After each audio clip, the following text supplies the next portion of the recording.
Lechi lach to a land that I will show you. Lech lecha to a place you do not know. Lechi lach on your journey I will bless. It is 2:00 and it is Tuesday, and we're about to enter the 90th episode of Julia's Miracles, sponsored by Volunteers for Israel, and today co-sponsored by Newman. Volunteers for Israel, for those who may be new to join us, is a volunteer organization, as you would guess, and our main mission is to send Americans to Israel to serve on IDF bases and archaeological sites and other things. And we've been doing it since 1982, and hundreds of people generally go every year. This year, because of COVID, we have been denied the opportunity as a group to go to Israel and volunteer year-round. So instead, we have created VFI Educates, which brings Israel to America instead for this year. And we plan to continue this at least through the end of June. Julia is our wizard in Israel, and will be giving today's presentation. Ilana is our controller on the switchboard, and she will announce our activities in a second. I just want to make clear to the folks who'll be joining us for the first time, and we have over 235 people on board, which I think might be a high watermark for the last 6 months. We have two general rules. The first rule is you must be wearing shoes. Everything else is optional. The second rule is that you must, during this presentation, social distance from your refrigerator and your TV set.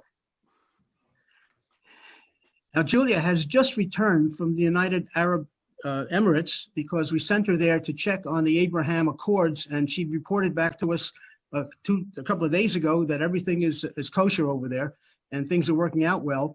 And for you folks who might be interested in seeing that episode 89, or any of the preceding episodes, you're welcome to go to a particular site where you'll find an index to all of the episodes of VFI Educates.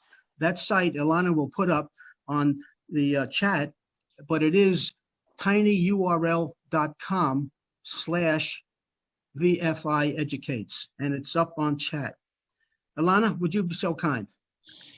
All right, so everyone is muted. Thank you, Steve, for giving me some sort of title having to do with the controller, which I guess I will now add to my resume. Didn't think that was my job, but I'm also a schmoozer. So as you can see, a lot of webinars you might go to are just that. They're set up as webinars. So you're just here and you're watching whoever's speaking. We see ourselves as a community with Volunteers for Israel. Not everyone here has volunteered on a base. I have, Steve has, most of these people have, but a lot of them have not. So we're using this as sort of a community. So we have a schmooze session before, and if you'd like to stay after the talk, you're more than welcome. We have a schmooze session after. We just like to be able to see each other, so it's not just a straightforward webinar. I want to introduce our co-sponsors for today. They're Newman USA, and we are lucky enough to have Susan Miller, who is a national board member, who is welcome to say a few words about Newman if you'd like, Susan. Feel free to unmute yourself. Thank you. Newman USA has a mission to empower women in Israel since 1923. We do this to support Newman in Israel, which is the largest provider of childcare in Israel and is world-renowned for progressive early childhood education. We support and elevate women by offering a broad range of social services and programs to enhance the status of women and in the family, in the workforce, and in society. And part of how we do that is by educating those in need through an extensive network of high schools and youth villages. We empower women through higher education opportunities with scholarships and grants. Thanks so much, Susan. Welcome, and thanks for co-sponsoring this program. Julia, I didn't know if you want to mention on Thursday, we don't have a program because of Lag BaOmer, but we have some wonderful programs the week after, correct? Correct, exactly. Thank you, Lana. I want to just add that you're not just taking care of the buttons, you're so much more than that. I mean, you are in charge of the general behavior of everybody here, including myself. So And thanks Steve. so much. Can you tell And- Steve that? Well, he's right there for me. He thinks I'm just the muter. We've got to change this. No, you're so much more than that, of course.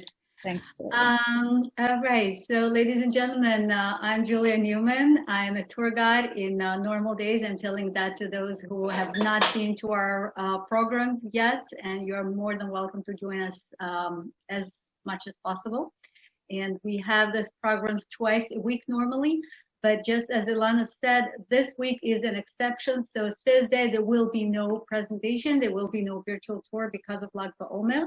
We will be celebrating Lag BaOmer the best we can, even though we were just announced that we'll not be able to have this regular large campfires because the weather is expected to be very hot and there is a fire alarm, things like that. But we will still celebrate Lag BaOmer and have at least a small fire. And then next week, we start our May program, which will be very diverse and very interesting, I believe. So it will start with a presentation by a good friend of mine and a niece of Barry and Carol here. And she's a tour guide and she's amazing. And she will be talking about Lachish. Lachish, for those who have not been there, it's one of the most amazing archaeological sites in Israel, which has to do with the biblical period, the Assyrian invasion, the Babylonian invasion. I would just add that this is the second meaningful site in biblical Judea, second only to Jerusalem. So we will have a presentation about Lachish, and well, I'm sure you will enjoy it. And then Thursday, we will have a virtual tour in Jerusalem following the footsteps of Jesus. Now, we are normally, generally speaking, Jewish oriented, but sometimes we make exceptions for two reasons. One, because, well, Jesus is so meaningful in our tour guide's life in Israel, because most of the tourists in Israel are Christians, and also because Jesus was Jewish, no matter how weird that sounds, and he was one of the most important life-changing Jews in our history.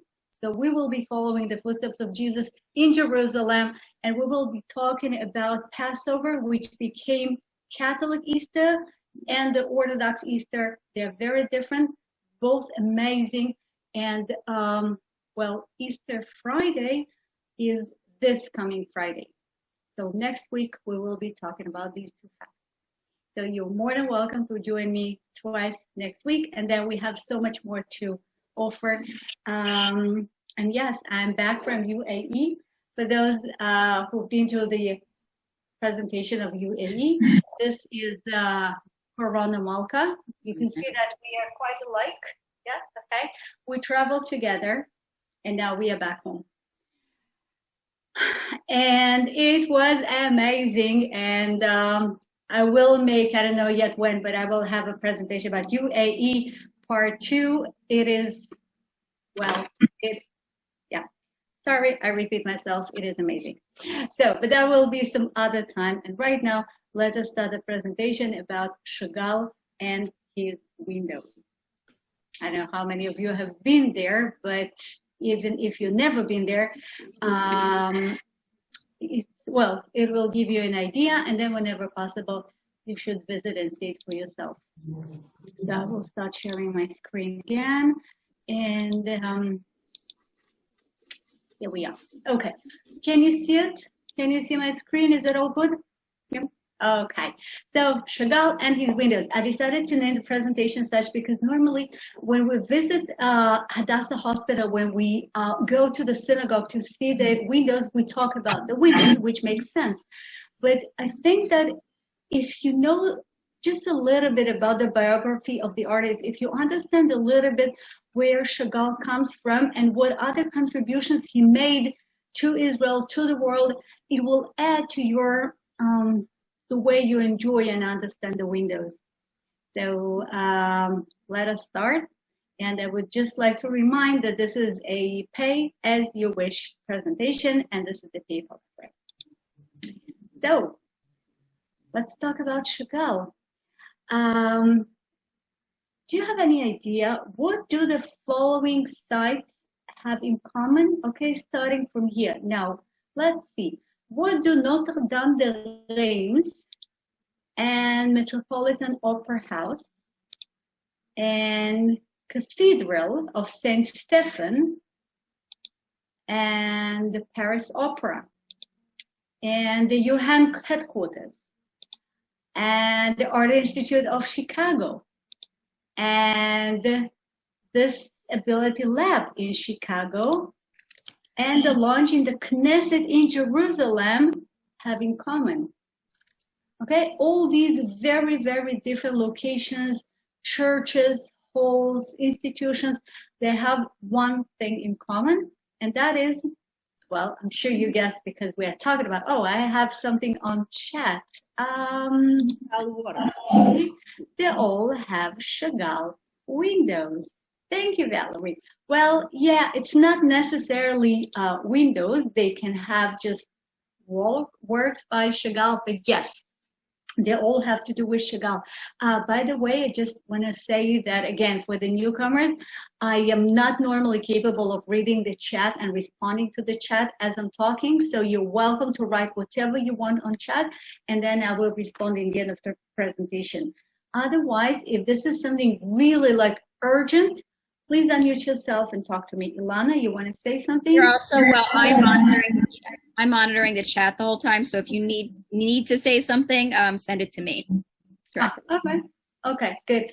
And if you want to say something to me, so I hope I will respond, I promise, in the end of it. Actually, Right. you can read the chat if you click on, and the speaker does not have to be interrupted. She's correct.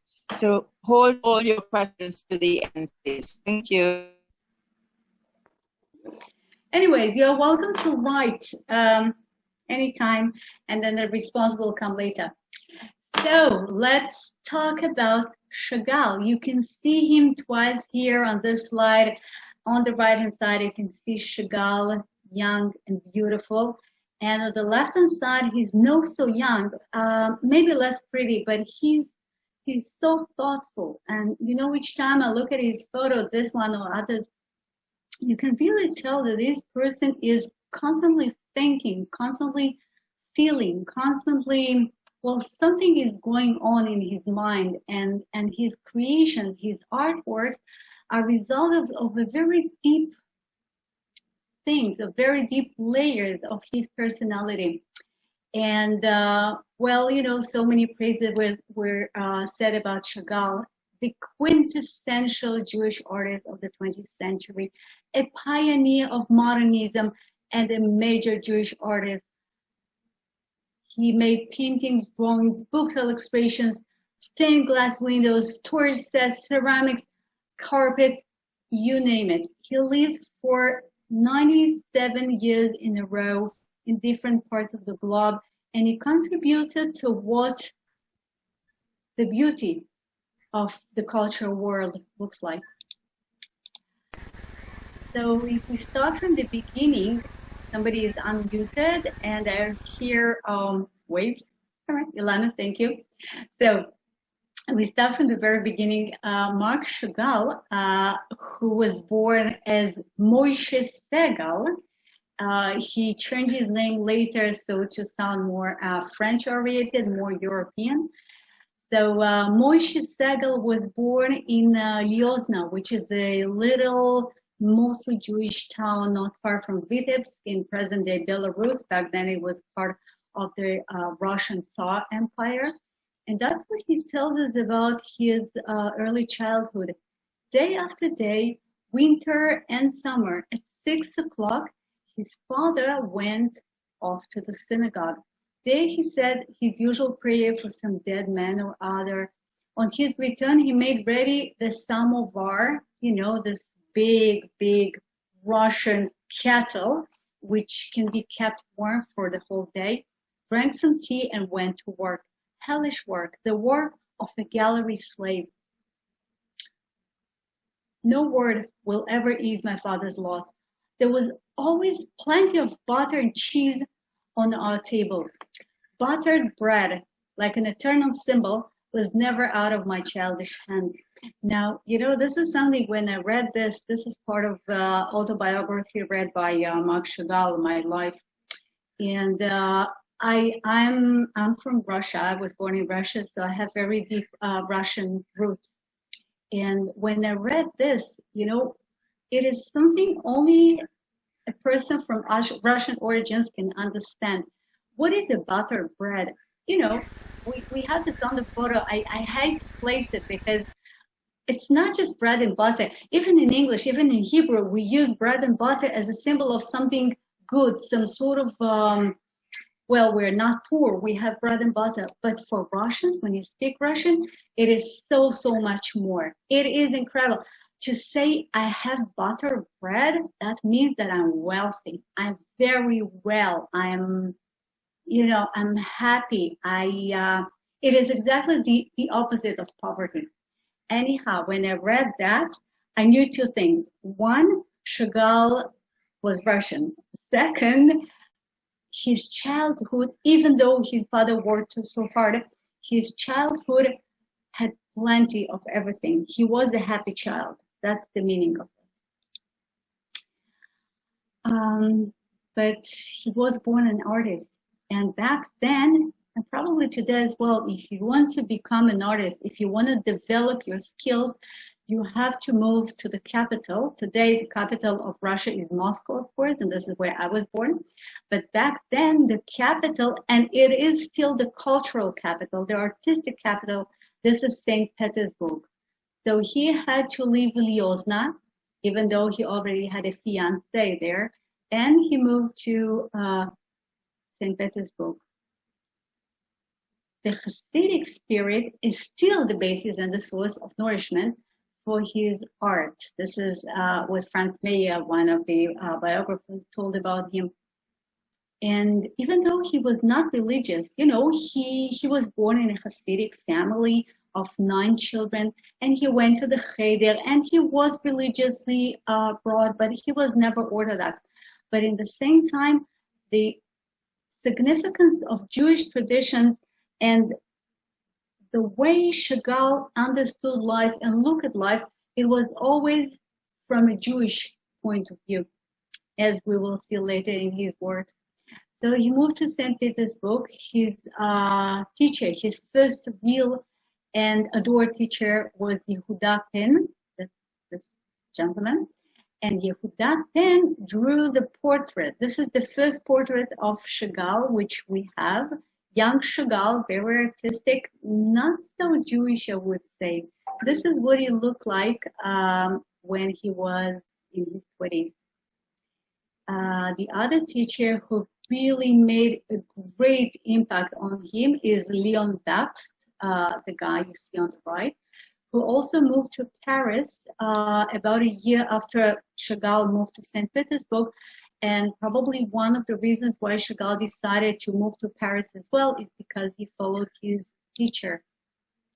So he moved to Paris back in 1910. He spent about 4 years there, and his dream of the city of life and freedom came true.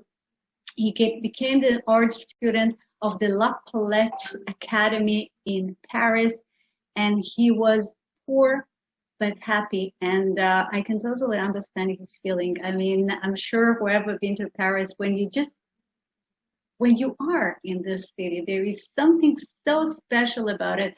So it just makes you happy, even though you have nothing in your pocket.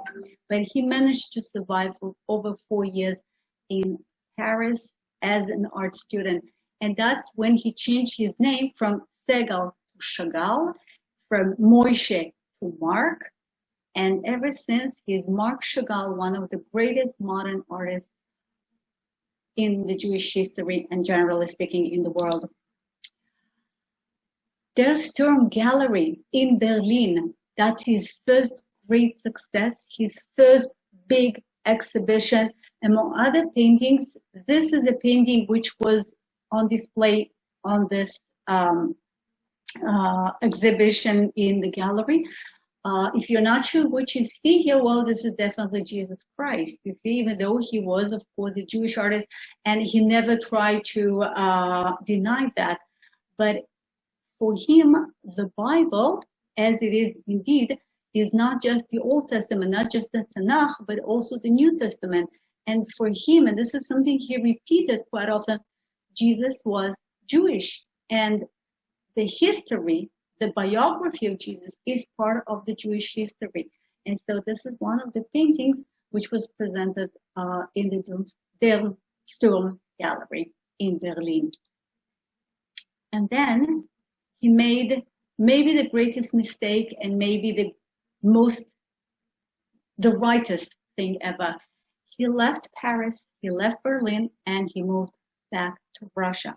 Actually, he did not move there to stay. His intention was to marry his beloved fiancée, Bella Rosenfeld, who was faithfully waiting for him for years. She stayed in Vitebsk. And you see what he wrote about her. It is very pretty, you know, it's very simple, but that, I think it proves that he really loved her. Her silence is mine, her eyes mine.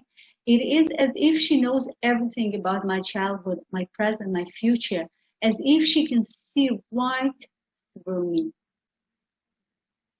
So she traveled back to Vitebsk, and his intention was to marry Bella, stay for 2 weeks in Vitebsk, and to come back to Berlin and later to Paris.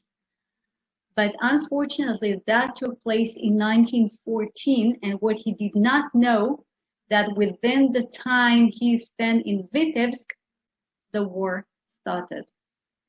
And since the war started, the borders got locked, and he got captured in Russia for years, not being able to come back. And well, he spent, instead of 2 weeks, as you can see, he spent 8 years in a row in Soviet Union. I can only imagine, I mean, we all can only imagine how difficult, how painful, how frightening, how impossible that was for Marc Chagall, who just became an internationally known artist, who was already French, who felt French, who was a free man. And then he was captured in Soviet Union. He had to cooperate. He became a commissar of art. Okay, commissar is like a war minister on behalf of the communists, on behalf of the Bolsheviks party. He founded an arts college in Vitebsk. Later, he became a teacher in Malachovka Boys Refuge, which is a very, that's the only, okay, we're not talking about Malachovka now, but I will just say one thing, and that was the only youth colony for Jewish boys, Yiddish speaking, in communist Russia. Yeah, this is something really weird, really hard to imagine. And he survived. I don't want even to think about how difficult that was for him, but he made it. And back in 1922, he managed to move back to Berlin and then back to Paris, back to freedom. So here we are back in Paris, 1926, the first exhibition in the United States of about 100 works. He's back in business. He's once again happy. He's once again successful. He's married to his beloved wife, and everything seems to be beautiful, perfect. He became a father. He became wealthy. But look at the year, 1941. We will be back to it, okay? But in the meanwhile, as he was living in Paris, he visited Israel for the first time. Of course, it was not yet Israel. It was still Palestine under the British mandate. But that was the land of Israel for him. And he was really deeply moved, very deeply impressed. The reason for him to travel is because he was commissioned to illustrate the Bible. He was working on illustrating the Bible for about 25 years. And he realized that if if he really wants to understand the biblical stories, he needs to visit the biblical land. And this is something all of you will agree, I'm sure. I mean, no matter how much you read the Bible, how much you read about Zionism, but being here makes the whole difference. And so Marc Chagall traveled the land of Israel. He visited Tel Aviv. He visited Kibbutzim. He visited Jerusalem, of course. And that was a life-changing experience for him. This is one of the paintings he made, one of the illustrations of the Bible. And right in the middle, well, some of you may recognize, this is the building which is nowadays known as the Independence Hall. It is known as the Independence Hall because inside that building, we have that hall on the right. And this is where the Declaration of the Independence of the State of Israel took place in May 14th, 1948. So you see the building as it looks today. It did not look quite exactly like that back then, but this is the same building at the Rothschild Boulevard. And well, this is the photo on the right is probably one of the most famous Zionist photo. This is the moment of the Declaration of the Independence when Ben-Gurion reads the Declaration of the Independence of the State of Israel. And the reason why we have these photos here is because when Marc Chagall visited Tel Aviv, which was back in 1931, that was obviously not the Independence Hall. That was the private house of the first mayor of Tel Aviv, whose name was Meir Dizengoff. And Marc Chagall, as a famous Jewish artist from abroad, he was the guest of Meir Dizengoff. And so Marc Chagall stayed in the very same building, I don't know, maybe even the same room, probably not, but the same house where Ben-Gurion stood some 17 years later. Just a coincidence, but a beautiful one. So back to 1941, we have the war. The war started 2 years earlier. 1941 is the German invasion into Russia. And well, in May 1941, Chagall realized that he must escape. That's getting too difficult, too dangerous for him to stay in Paris. He did not want to leave because when he left for the first time, remember, he left for 2 weeks and he got stuck for 8 years and he did not feel like living again. But eventually he understood that it's almost too late. So he and Bella, his wife, they left to New York and they arrived to New York in June 23, 1941. And this is a special date for me, again, as a Russian, because that's exactly a day after the Nazi invasion into Russia. This is exactly a day after the war started for Russia. And that's how I learned it as a kid. So this is where he lived, okay? This is the neighborhood in Manhattan where Marc Chagall lived. This is not the same house. I guess the house does not exist. I'm not sure, but I could not find any photos.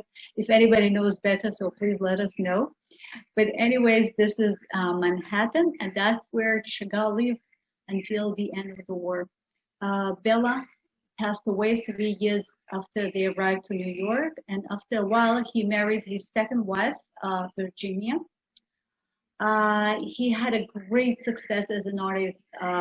He had a great, very well-attended exhibit in New York. And, well, this is something I really had to share with you. You see, this is what he said about you guys. Well, you guys, Americans. I like America and the Americans. People there are frank. It is a young country with the qualities and the faults of youth. It is a delight to love people like that. Above all, I'm impressed by the greatness of this country and the freedom that it gives. Okay, isn't it beautiful? So he lived in United States. He was happy about America and Americans, but probably there's nothing like Paris. So eventually, in the end of the war, he came back. He married his third wife, the last wife, Valentina Vava Brodsky. And here we are. Now we approaching the second part of the presentation, and maybe this is what you were actually interested in. And this is what did Chagall do in Ein Karem. So let's just define what Ein Karem is. Ein Karem is a neighborhood. It is part of Jerusalem. It is a neighborhood which is located in the southwest corner of modern Jerusalem. But before 1948, before Israel was born, Ein Karem was a separate little village. It was an Arab-only village. And during the Independence War, when the Arab left, it became abandoned for a short while. And then it was re-inhabited by Jewish newcomers, the Jewish Olim, which came from Europe, Yemen, Morocco, you name it. So on the left-hand side, you see what it looked like back in the 60s. And on the right-hand side, and you can see that not much changed, actually.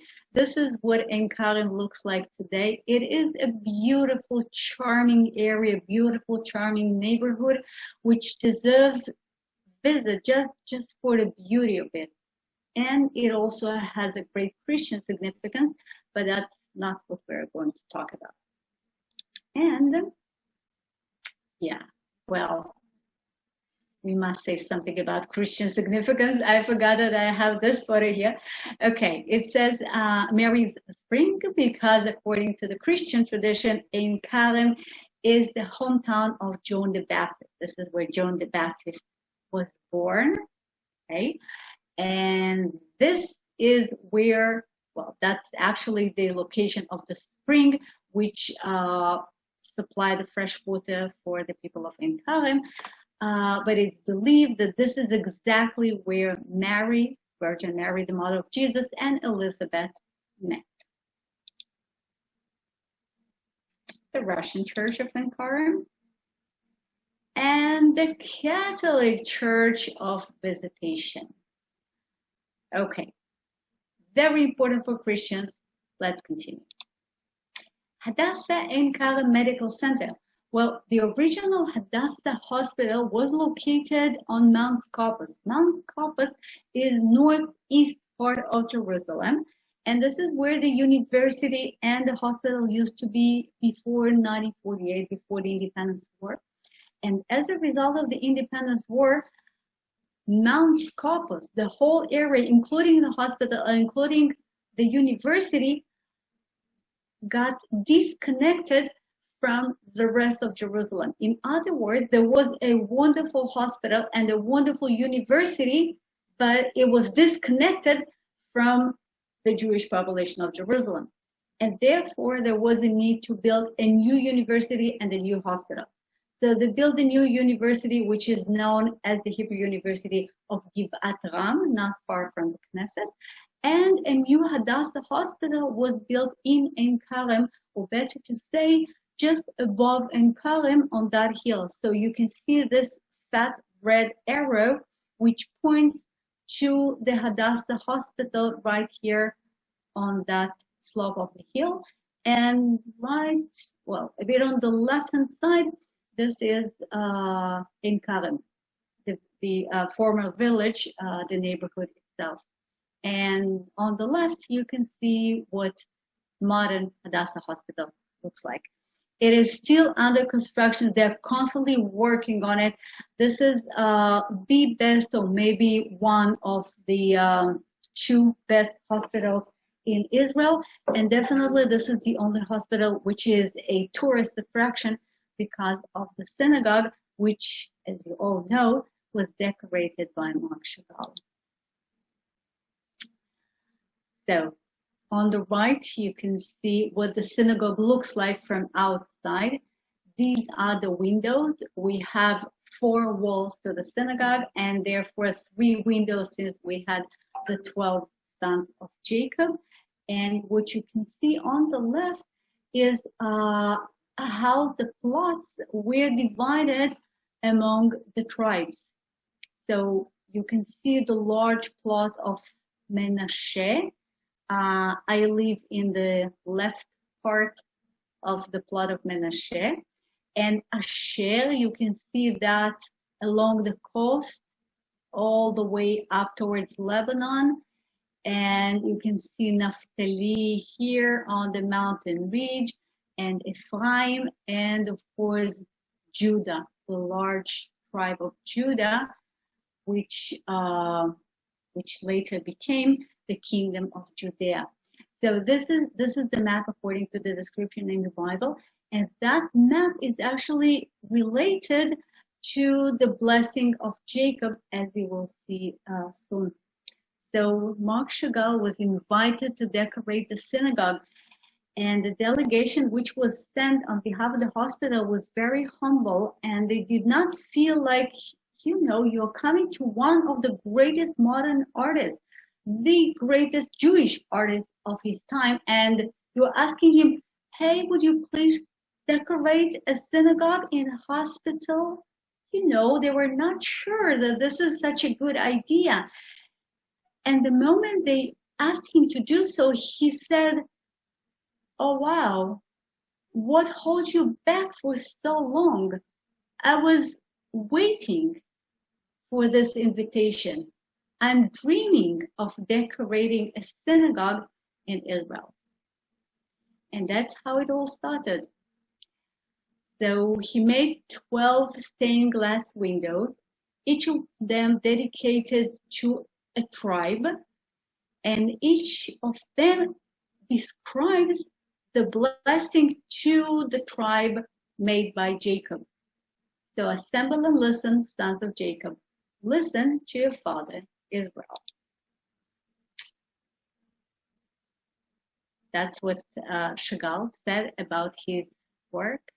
The synagogue is a crown offered to the Jewish queen, and the windows as jewels of translucent fire. It is beautiful indeed. And I will show it to you now, but it's so much better in reality. When you stand outside, all you see are these black windows. In order to see how beautiful it is, you have to be inside the synagogue, and you should be there during the day. And the more light, the more sun is outdoors, the better. So then the sun will be penetrating through the stained glass, and then they are shining. All right, let's watch just a few minutes of a YouTube film, which will show us how, a little bit of the process of the construction. So just a minute.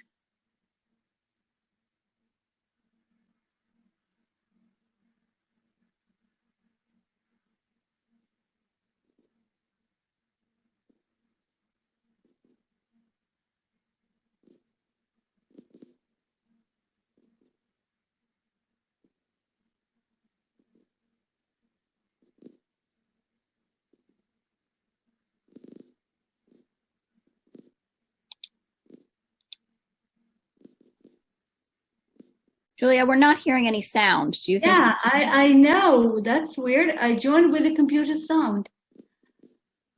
Okay. This time I'm sure I'm joined with the computer sound. Okay. Anyhow, you know what? We've seen enough.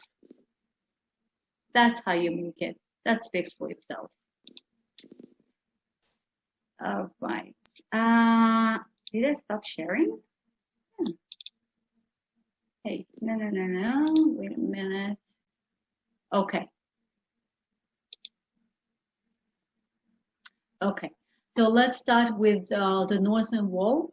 We should start with this one because this is dedicated to the firstborn sons of Jacob, Reuben, Shimon, and Levi. So Reuben, this is what Jacob said, okay? You're welcome to read what he said with me, and then look at the window at the same time and see how the blessing of Jacob is actually reflected in the window. It is not always very easy because Chagall was very careful about the second commandment. He wanted to illustrate the blessing, but at the same time, he did not want to create any straightforward images. So it will not look like the idols. It will not be, violating the second commandment in the synagogue. That would be wrong. but we can make something out of it. So Jacob said, Reuben, you are my firstborn, my might, the first son of my strength, excelling in honor, excelling in power, turbulent as the waters. This is an interesting blessing. So what do we see here? Up here you can see this white, I don't know, ball maybe, which represents the sun. You can see some rays, even though they are blue, but you can see the rays coming out of it.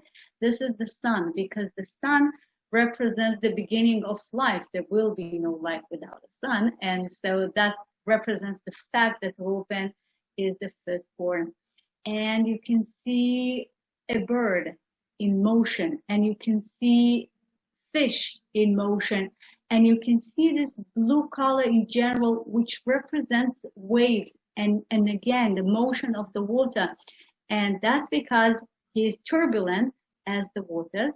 And on top of that, the fish, they symbolize movement, and they also symbolize fertility.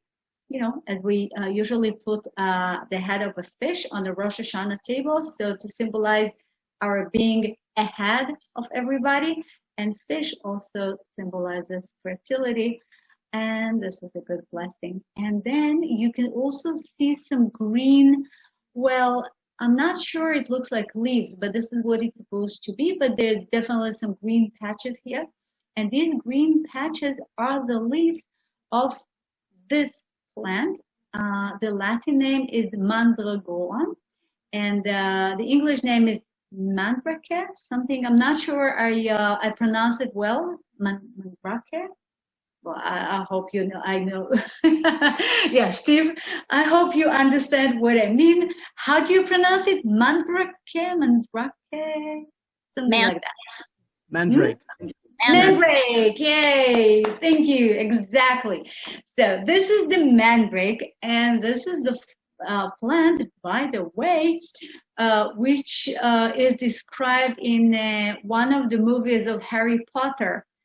It's told that if you're trying to pull it out of the ground, so it will scream. And so there is the whole description how you should get that plant out of the soil. If you wish, you have to use a dog. Anyhow, something really, really strange. Anyways, the mandrake, mandrake. I don't know why it's so difficult. Okay, in Hebrew it's called duda. Anyways, this plant, okay, this plant is believed to be an aphrodisiac. That's believed to make a man a stronger man, more capable as a man. And so there is a story in the Bible about the Reuben who brought the plant, the root of the plant, to his mother, because he knew that even though his mother, she's the mother, while the other wife, Rachel, she's barren, but somehow unfair, Jacob loves Rachel more than his mother. And so he brought the root to his mother. This is a very well-known story. Even today in Israel, one of these stories which we all learn in Bible classes, and then somehow we all remember. And the flower is very abundant all over Israel, so it is present on Chagall window as well. And Shimon and Levi, well, the two brothers, you see, their swords are weapons of violence. Let me not enter their council. Let me not join their assembly, for they have killed men in their anger. Well, it does not sound like a blessing. I would actually say that it is, well, it's a curse. And that's because Shimon and Levi, they assassinated so many people in the town of Shechem, which is nowadays known as Nablus, a large Palestinian town today, because the prince of Nablus raped their sister, Dinah. And then there was a horrible massacre of the people of Shechem. And this is exactly what Jacob refers to in his so-called blessing. But at the same time, we know that Levi is the one who made the priests. I mean, all the priests, all the Kohanim are necessarily, they must be from the tribe of Levi. And so even though it is not really a blessing, but you can see that the window is entirely golden. It is golden with some red patches to it. And you can see the 10 Commandments down below, again, to resemble the priesthood of the tribe. And the golden color is the royal color. And the red color is the color of the royalty and priesthood, because priests and kings, they would be wearing these red garments. And Judah, well, he got the longest blessing. You are the lion's cub, Judah. And if you look at the bottom of the window, it is a bit difficult, again, because of the second commandment, but I hope you can see an animal. There is a blue eye here. Can you see that? There is a dark nostril down here. This is supposed to be a lion. And that's because Judah is a cub, the lion of Judea. And behind and above the lion, that's Jerusalem. Can you see the houses? Little houses, some tents maybe. This is Jerusalem, the capital of the kingdom of Judea, which will come in the future. And then we have the two hands, the two blessings. Yeah, the blessing of the priest. And on top of that, it says Judah. And again, the main color is the red, the purple color of the kings, because most of the kings, the biblical kings, they came from the tribe of Judah. And then will provide justice, because in Hebrew, the Yan is a judge, and so Dan is the one who judges. Okay, that's the literal meaning of the name Dan.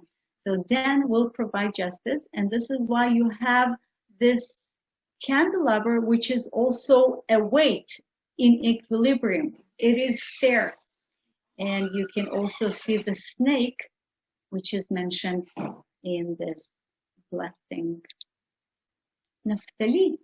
Naphtali is a dog set free. And so this a bit weird looking creature here, that's supposed to be a deer or a gazelle or something of that kind. You can see the antlers on top of its head. And because it is a dog set free, that means that he runs, he moves very fast. And therefore, from that blessing, we have this symbol of the post. It says, Doar Israel, the post of Israel. And here we have the deer.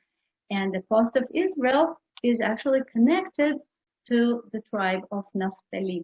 And the land of Naphtali is in the finger of the Galilee up north. So we have the mounts of Naphtali above the Hula Valley, if you remember these areas.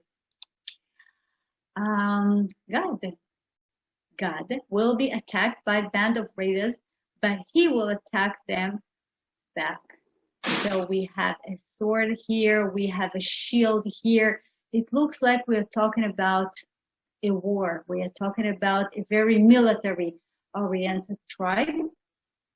And in the same time, the major color here is green color. And that's because the land of God is up north in the Galilee. So it is the most fertile and the greenest of all. Asher's food will be rich. He will provide delicacies. Well, how do you define rich food? How will you make a window which will tell you that the food is good? Well, I don't know what would I do, but what Chagall did, he added some red and blue and green, and you see the menorah. Okay, why do we have a menorah here? Because the menorah at the temple was using only the pure virgin olive oil, and same is used for the best salads and for good food. I mean, in Israel, you know, everything is made with olive oil, and the more olive oil, the better. And therefore, in this case, menorah represents the virgin olive oil, which means good food. Issachar is the raw-boned donkey. Again, quite a weird blessing, but we do have a donkey here. And we have two hands holding the white triangle, the white tent, and that resembles the homely attitude, the peaceful attitude of the tribe of Issachar. Now, more or less in the middle of the donkey, you see, I placed this red circle. It's not made by Chagall. This is made by PowerPoint. And the reason why we have this red circle is because I want you to notice the white dot, which is in the middle. Okay, can you see the white dot? I hope so. This white dot is not a dot. This is a bullet hole. Because during the 6 days war, there were battles in Jerusalem, and including Ein Karem, and including the hospital. And during one of these battles, there was a damage caused to the windows. Quite a few bullet holes were made by the Jordanian forces. Everything was repaired and restored by Chagall in the end of the war. And Chagall decided to leave just one bullet hole as a memorial for the war.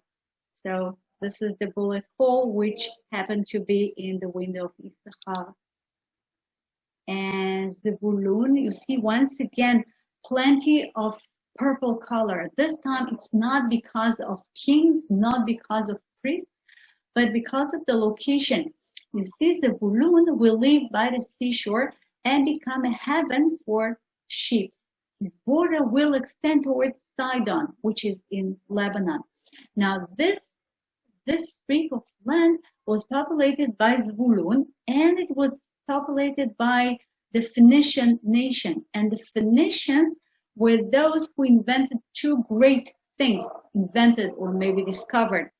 One, they were the first to make glass. And second, they were the first to make the true natural purple color, which is made of a marine snail called in Hebrew argamon, because argamon is purple. So we have this purple color in the window of Zvulun because they lived in the land where the purple color was made, which was a great deal because it was such an expensive color. And exactly because it was so expensive, it became the color of the priests and the kings. And even today, if you think about it, you know, when somebody really like a real VIP arrives, so we place a red carpet in front of him, right? And the red carpet is red because hundreds of years ago, the purple color was the most expensive one. And Joseph, Joseph as the beloved son and the first son of Rachel, we have actually two tribes from the two sons of Joseph, Menashe and Ephraim, which made the kingdom of Israel after the United Kingdom of David and Solomon split. And therefore, once again, we have the golden color and the red color and the dove and the bow in the same time. And finally, the last but not the least, the youngest, the smallest tribe of all, the tribe of Benjamin. Benjamin is a wolf. Again, what a weird blessing, but that's what Jacob said, and that's why we have a wolf. I don't know if it looks like a wolf or maybe a bear or anything in between down here in the window, but that's the wolf. We have the flower because he was the youngest and the one loved most by Jacob. As you remember, Rachel passed away during the birth of Benjamin. And Benjamin, in Jewish tradition and in Israeli modern life, is associated to the Jewish version of Valentine's Day, and this is the celebration of Tu B'Av. So, well, it is a different story. I told you that story. Those who've been virtually with me in Shiloh, I told you about this festival of Tu B'Av. Now I will just say that it has to do with the tribe of Benjamin. It is celebrated every year in Shiloh, which is a bit north of Jerusalem. And this is the Jewish Valentine's Day. So this is a young couple in a vineyard. This is where and how this festival is celebrated. And then on the right, this is just a card for Tu B'Av, for the Valentine's Day. So that's it. The 12 windows of the synagogue in Hadassah Ein Karem Hospital. And then on top of that, right next to it, on a hill overlooking the hospital, there is a beautiful park called Sataf with 2 freshwater springs, which is dedicated to the traditional agriculture with beautiful almond trees. So whenever you come to visit Chagall Windows, you should visit this park as well, the Sataf. And well, again, the magic of Ein Karem.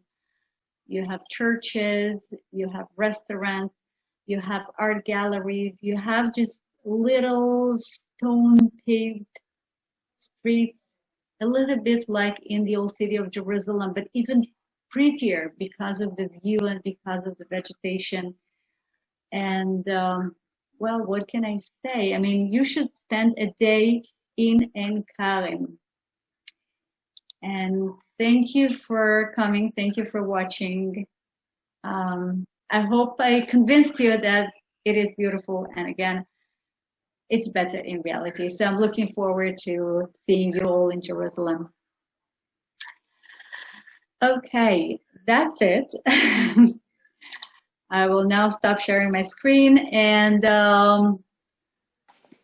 did he have children?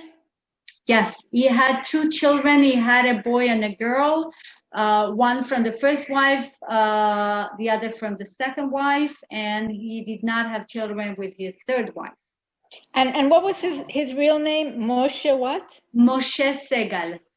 Moshe Segal. Okay, thank you. It was very, very beautiful what you presented. Great, thank you. Thank you. Well, I can see so many people saying thank you for the presentation. So I'm grateful that you all came. And yes, just as Steve said, we never had that many participants. I had no idea that you guys so much interested in Chagall. So I'm really glad. And another thing, which window was the Levi tribe? The Levi Beautiful tribe was presentation. the one, was the golden one. Okay. If you'd like, I can share my screen again and I will show it to you. But it's one of the golden ones. Thank another you. thing, I don't know how to pay on PayPal, and if we want to give you a little tip, who do we call?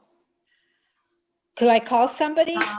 Put in the chat the address, the mailing address, and if you send a check there, then that money will go to Julia. So she's gonna put the address in the chat. I put it there already, but I can re-put it there if you'd like. Can I do it on Visa? Can I call you and give me my Visa card?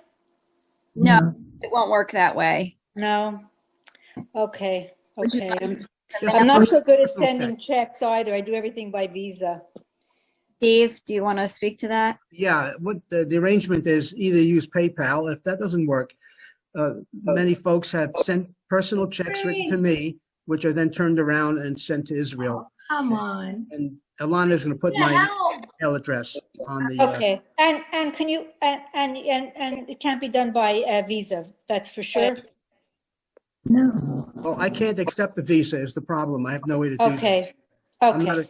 not a commercial. Yeah. Okay. Thank you. Okay. Thank you very much. It was most interesting. Alana, why don't you go through the questions? If everyone could just put yourself and read till we get through the questions in the chat, because a lot of people earlier questions in the chat. But I'm getting a lot of background noise from people who are unmuted. So if you can just unmute if you have a question after we go through the chat, that would be great. Julia, do you want to look in the chat? Yeah. Well, we never had such an active chat. Oh my God. Okay, I will start from the beginning. Well, most of it, I'm sure most of it is just and thank you. So instead of, I always feel bad that people write thank you and then I never answer, but it will be a never ending story. So I will just, it's a common thank you all. It was great having you during the presentation. You're most welcome to join us again next week.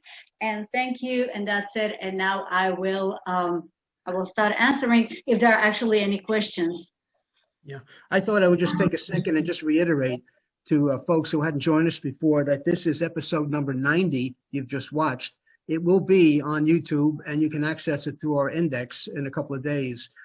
We are generally on every Tuesday and every Thursday at 2:00 p.m. Eastern time, and folks from all over the world have tuned in and are tuning in. So you all are welcome. No special reservation is necessary. If you have the Zoom code, you're in.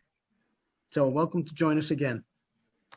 Thank you very much. It was a very great presentation and I really enjoyed it. Great. Wonderful. Great. All right. So I we're looking. wanted to ask Idan, you mentioned the, I assume, virtual tour in Shiloh. Do you do other virtual tours of Israel? All of the tours that we have done, including of Shiloh, are at the tiny URL that I put in the chat. I'm happy to put it down there again. You can find it there and click the link. Thank you. Okay, sure. Could Steve please put his address down? Steve? Okay. Yes, Alana's going to put that up. If you wouldn't mind just letting Julia read through the questions, that it would be a lot easier. We could get through them. Thank you. Yeah, put my address down there. I will. I'll put both. Go ahead, Julia. Well, I actually see no questions. I mean, people are writing. Well, first of all, Maurice, thank you. He wrote Chagall, New York's address is now a parking structure. Okay, so now I know what happened to 74th Street. Julia, I do have a question. My grandparents were also from Vitebsk and about the same age as Chagall. We think they might have known each other.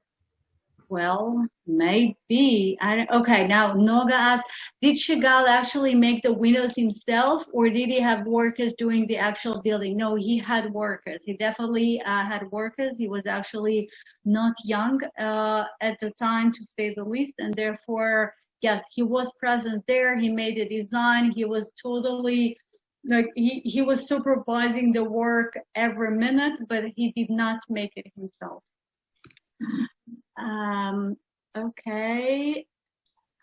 Aphrodisiac. Okay, I see that somebody lost sound, but then quite a few people said that they can hear, so it was okay.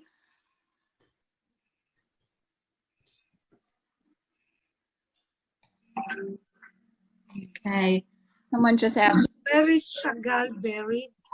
Hold on one second. If you have a question, would you mind putting it in the chat? Oh, okay. For now, it's easier to do. Somebody asked, now I'm losing track here.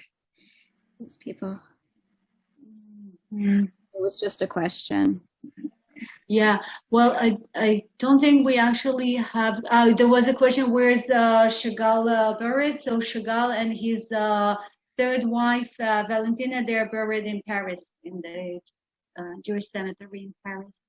There's another question. Who decided on the topic of the 12 tribes? Oh, that was him.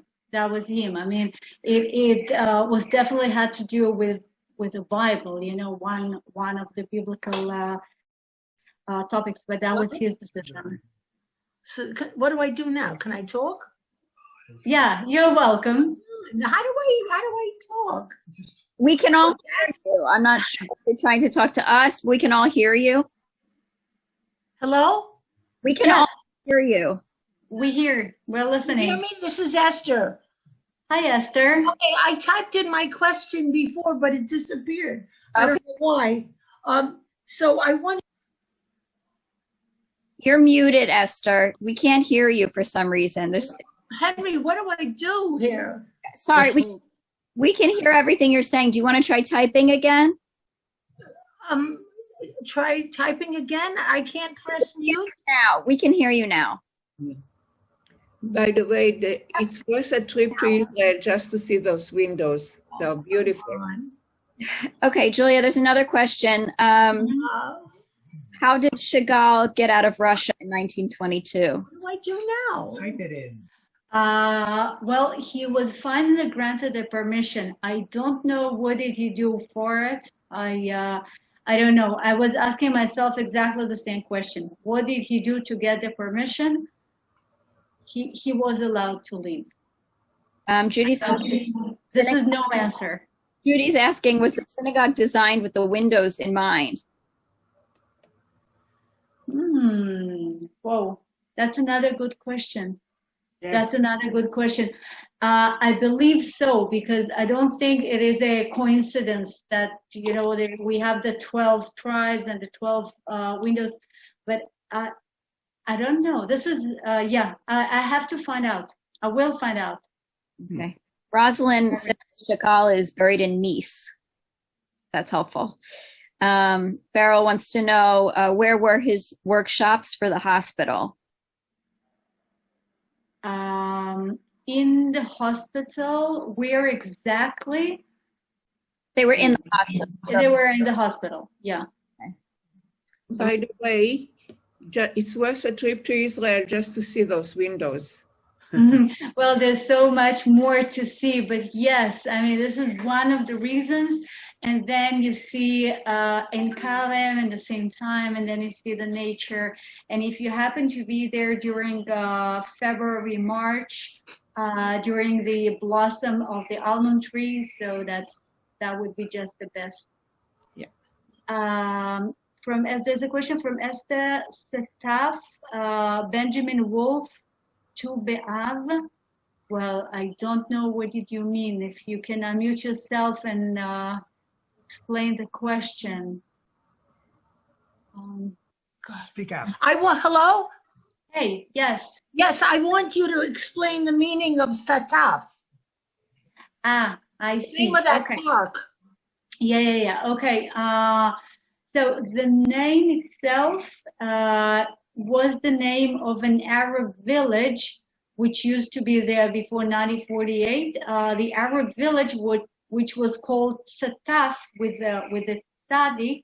It is a bit difficult to pronounce for Hebrew speakers, and so it became Sataf. And then after the village was abandoned, it was declared a park, a national park. And there's also a reconstruction of the traditional agriculture. So today, it is sort of a natural park and biblical farming oriented park. So it's just a beautiful place to walk around, natural walks, and you can see springs, you can see the way how things were irrigated, you can see the what is called chaklaut shlachim, when you make like terraces of soil to make agriculture.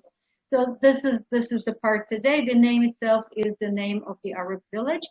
And okay, I have a second question. On 1 second, I just want to say for the person who was asking about making a donation using Visa, we've been told that you can use Visa, like PayPal accepts Visa if this person is still on. I just want to say that. And then because well, there's one more question in the chat, but once we get through that, you're welcome to unmute yourself and ask questions. So the last question is, how many years did this amazing work take to produce? It took almost 3 years, all in all. Okay. Thank you. And then for the person who was just talking, please go ahead and ask your second question. Yeah, I had a second question regarding the tribe of Benjamin. You mentioned a connection with Tu B'Av, but I missed it. What's the connection with Tu B'Av? I did not explain it. I did not explain it. You did not miss it. But since now we are, okay, the presentation is over and people are free to leave. Okay, so the story goes like that. There is in the Bible, we read about a person who was walking from one place to the other, and then it was already nighttime, and he went with his mistress to a little town called Giv'ah, which was at the land of Benjamin.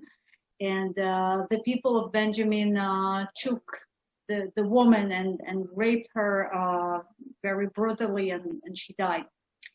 And so after that, when it became known to the other tribes of Israel, they decided that they don't want the tribe of Benjamin to be part of the Israelites any longer. And since it was a very small tribe, and they actually started the war, so many men from Benjamin were killed, and so many that the tribe was almost extinct. And then when this tribe almost disappeared, the other tribes realized that they made a mistake, and after all, this is part of them. The tribe of Benjamin should not disappear.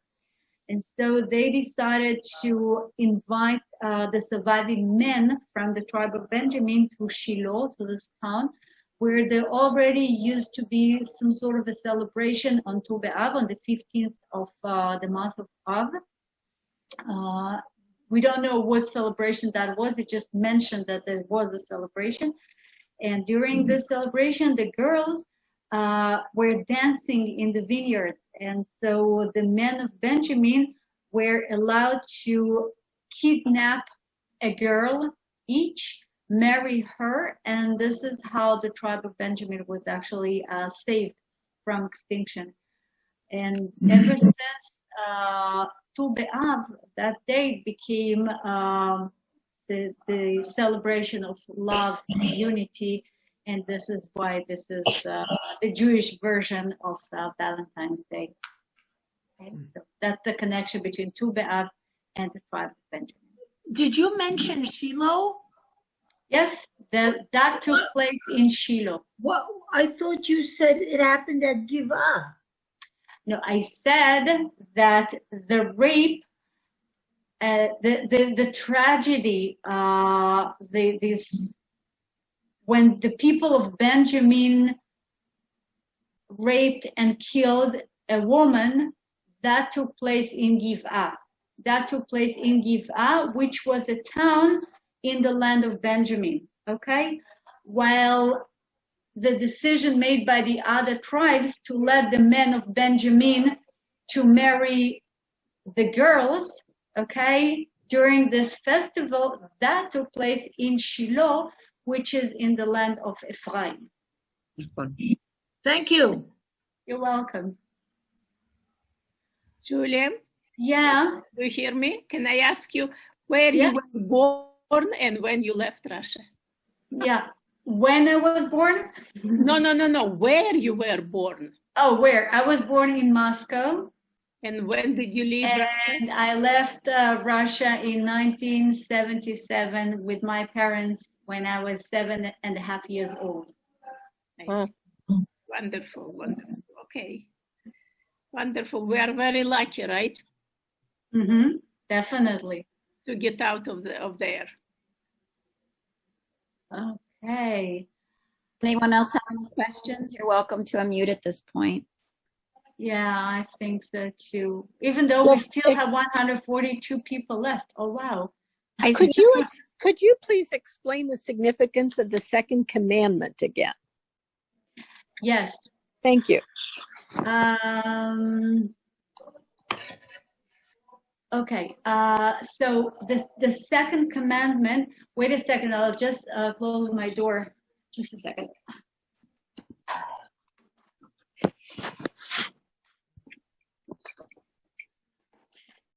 Okay, so the second commandment literally says that you should not make any sculpture and any image which can be used for worship. All right, this is the second commandment. And then the understanding of the second commandment actually varied along the centuries and the thousands of years. So sometimes the focus was on don't make images which can be worshipped, and therefore if it was not worshipped, so that's okay. But mostly, and during the last few hundreds of years for sure, the focus is on not making any images and any statues. And therefore, you know, the simple understanding of the second commandment for us and for Chagall is that you should not make any images and any statues. And so everything should be more or less abstract. I see. Otherwise, it will be considered to be the violation of the second commandment. But again, it was not true always. And we have quite a few mosaics which have people and animals and even pagan gods on them. And these were placed in a synagogue because back then the understanding of second commandment was different. There's a Thank question. you. When is the presentation on Lachish? Oh, the presentation on Lachish is Tuesday, this coming Tuesday, the first presentation of May. And it will be an amazing presentation. And also because most of you, I'm sure, never been to Lachish, because even though it's declared as a national park many years ago, but it was never actually developed to a state when people could, you know, comfortably visit it. Now it was developed during COVID, and it is open to the public now. And they made some amazing work there. So this place is very significant historically and archaeologically. And it is also beautiful to look at now because of all the, you know, all the work which was done there. Right. I see Adrian, you raised your hand, and Shoshana. Adrian, do you want to unmute yourself and ask your question? I think I am. Can you hear me? Yes. Yes, definitely. Okay. The story that I heard about the bullet hole, and that there were other windows that were damaged in that war, and the people who had been in charge of the windows were very upset to call Chagall and tell him that the windows had been damaged, and he said, "You take care of the war, I'll take care of the windows."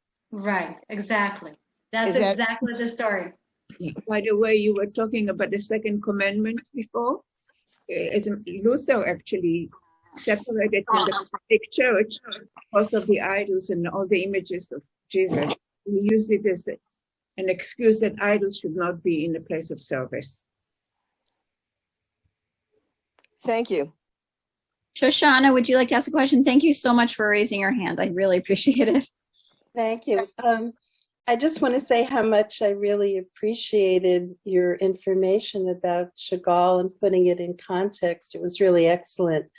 I just have one comment, because I've never been to this series of lectures before, and I know you often, you know, you refer to places, and here you talked about Ein Karem, and also I think it was called Shataf.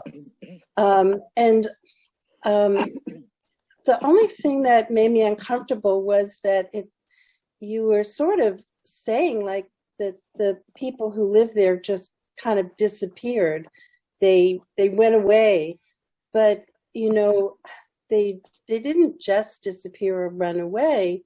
I mean, this is a war, and sometimes they were driven out of these villages, and that is, I think, the unfortunate tragedy of war, but it's also the reality of war. So I'm just saying that if you know, these little towns, etc., are discussed, I don't think we could just, it's not Puff the Magic Dragon, that they were not, they didn't just abandon places, they were driven out. And I think there has to be some kind of a phrasing that's not political on either ends, but that's somewhere in the middle that describes the reality of war, but doesn't just sort of whitewash the situation. And I don't know, when and how all these other lectures describe what happens in different places, but this particularly just sort of struck me as I'm thinking, no, I mean, we can't really say that. We have to sort of face up to, our own history, which many Israelis now, I think, are doing.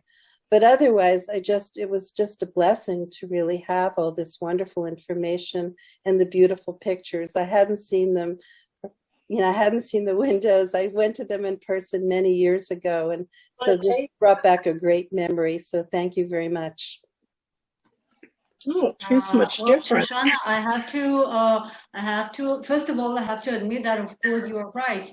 And people did not disappear. People ran away. Sometimes people were forced to leave, not just in Synagogue, it's true for Ein Karem itself. I was trying to use the easiest way to put it, and the topic is not so tough. The topic was, the beautiful surroundings of Ein Karem. But yeah, of course, if we want to be totally honest, so we should admit that Ein Karem itself was populated by Arabs, and then they ran away. And same is true for, almost every other location in Israel, including Tel Aviv, because parts of what we call today Tel Aviv used to be Arab towns, and same is true for Rosh Pina, and same is true for Beersheba, and you name it. So, let's admit the fact that there were Arabs living in Israel, and now there's so much less Arabs living here because of the war. And then we can start talking about other topics. Yeah, I almost wouldn't leave it at that. If we're doing, I wouldn't even go into that, because there's a whole other amount of information that would have to be said along with that. Mm-hmm. Okay. By the way, I see a few people who corrected me, and so all I can do is admit that I was probably wrong, because people wrote that Marc Chagall is buried in the St. Paul Town Cemetery in St. Paul de Vence. And I've never been to his tomb, so you're probably right. And I got a wrong information, so I'm sorry. And some people also wrote that he's buried in a Catholic cemetery. So I would really love to know why, because he was Jewish, his wife was Jewish, and so I will appreciate it and information. Julia, I had a tour of France, 2 weeks of France all over, and guide brought us to St. Paul, that's near Nice, on the south of France, and I saw and he showed us the white stone, horizontal, and Hebrew letters, and I took a picture. Actually, someplace I do have a picture, and he said that's where Chagall buried. So. I totally understand that I was wrong. I'm just wondering why this is the case, why he is buried in a Catholic cemetery. No, that's not Catholic. No, that's somebody else. Somebody else wrote that it is a Catholic cemetery. So I just actually, you know what? I don't know what kind of cemetery. He just brought us and showed that's the grave of Chagall. Somehow, I don't remember anybody asked or not what kind of cemetery, but probably in St. Paul, it's a small village in the south of France, probably no separate Jewish cemetery, so it's possible. Yeah, I don't know. And I thought Chagall was buried in Brooklyn. Okay, all right. Oh, that's Charlie Chagall. Yes, okay. Okay. So anyway, you can Google. Yeah, definitely. No, of course. I did Google it, but somehow got it wrong. Sari Shir wrote that Tu B'Av is not connected to Bilegish Bagiv'ah, the concubine in Giv'ah. Well, this is something I'm totally unsure about that. So you all welcome to Google the Book of Judges to read about Bilegish Bagiv'ah and the end of story in Shiloh on Tu B'Av. So maybe it was not celebrated all the way from the biblical times, but it is the story of Bilegish Bagiv'ah. Okay, most Arabs, yes. Let's see. All right. Is the recording available? Yes, we have recording on the tinyurl.com/VFI educate, right? As we said The before. recording will be up in about 48 hours. Julia, this has been an absolutely captivating episode 90. The perfect rhythm and the enchanting aspects of the Chagall topic was just fabulous. And the numbers of people that viewed it, I calculate well in the 400s, which is clearly a high watermark. And fortunately, we didn't hit 500, which is our limit based on our license with with Zoom. So congratulations. Today was a high watermark for any of the episodes we've done, which would inform me that a lot of new people showed up today, and I expect we might see them back again. So congratulations on a really exotic episode. And I know that we'll be doing it again. So thanks for doing your homework on this too. Okay. Can I just say a request? Can I see the map of the tribes that you showed at the beginning? It really impressed me a lot. Yeah, sure. Let me just get back to it. It was in the very beginning. Sorry about that. No, that's fine. By the way, if you Google the tribes, the 12 tribes or the land of Israel or something like that, you will definitely find that there are quite a few maps of that kind, more or less same. Okay, now I went too far back. Okay, here it is. Okay, this is more or less the map of the way the land was divided. It's not 100% accurate, of course, but that's more or less. Thank you. I did it. Great. And I love your voice. Thank you. So clear. It's so understandable. I can listen to you until tomorrow morning. Well, thank you so much. And you're welcome to join us next week. And I will be talking again. I will be talking about Jesus in Jerusalem, but I have much to say on that topic. That's fine. Thank you. Great. Thank you all, Ilana, Pamela, Steve, Ruth, and all of you. Thank you so much, and see you next week. And happy Lag BaOmer if you're going to celebrate it. Yeah. Tonight. Bye. Good night. Hey. Laila Tov, Julia. Laila Tov. Okay. Wonderful job, Julia. Fantastic. We now enter into a schmooze session.